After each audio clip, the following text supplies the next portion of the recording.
Once upon a time, a long, long time ago, a man named Moses discovered light on top of a mountain called Sinai.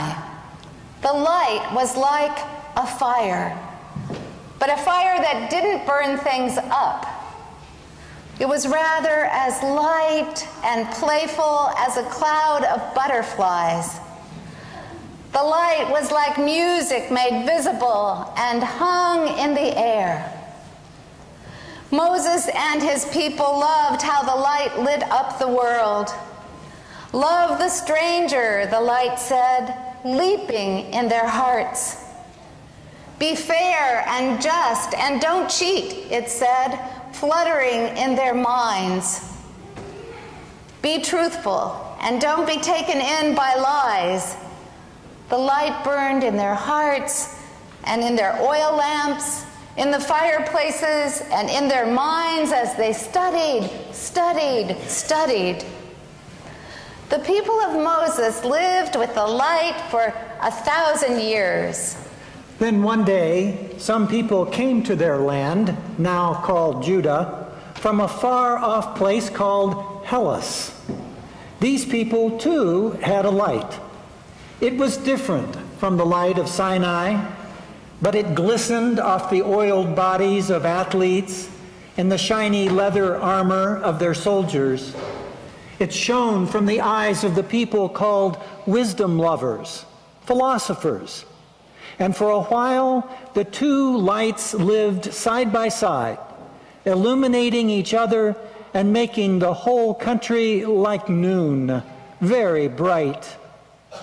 But about 40 years later, things had changed.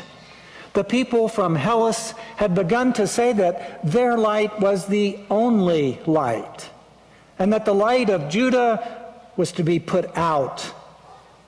So they told the ministers in the Holy Temple, the parents in the homes, the children in the streets, the teachers in the schools, put out your light and use our light instead.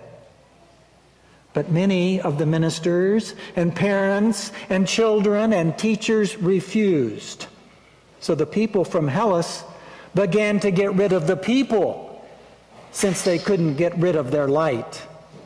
Many people died in that terrible time. But some of the people escaped into the hills and caves and began to use their wits to gain back the right to their own light. They used clever ways, and soon they forced the people of Hellas to leave. When they went back into the Holy Temple, the sacred house of light, they found that their holy menorah, which was a light stand shaped like a bush with many branches, was now cold. There was no light. They looked everywhere to find some light. Finally, they found one little patch of light, small as a butterfly, and with this, they relit the menorah. They didn't think that it would last very long. It was such a small bit of light. But you see, the nature of light is to last, even when you think everything has become shadowy and spooky. The light lasted for 8 days, and by that time, all the people found the light again in their own hearts, and the light has lasted to this very day and is celebrated in homes as Hanukkah. On cold, wintry days, festivals of light warm us. Menorahs, these light stand-shaped bushes with many branches, are lit. Christmas trees are strung with lights and bright ornaments.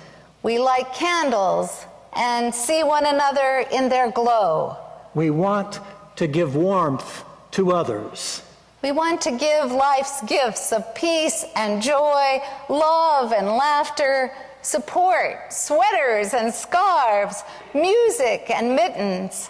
Let us deck this tree with gifts of warmth, Let us sing We Joyous all together. Bring forward now your gifts of warmth as we sing Deck the Halls. And look around. There may be some gifts of warmth that are wanting you to bring them forward. Number 235.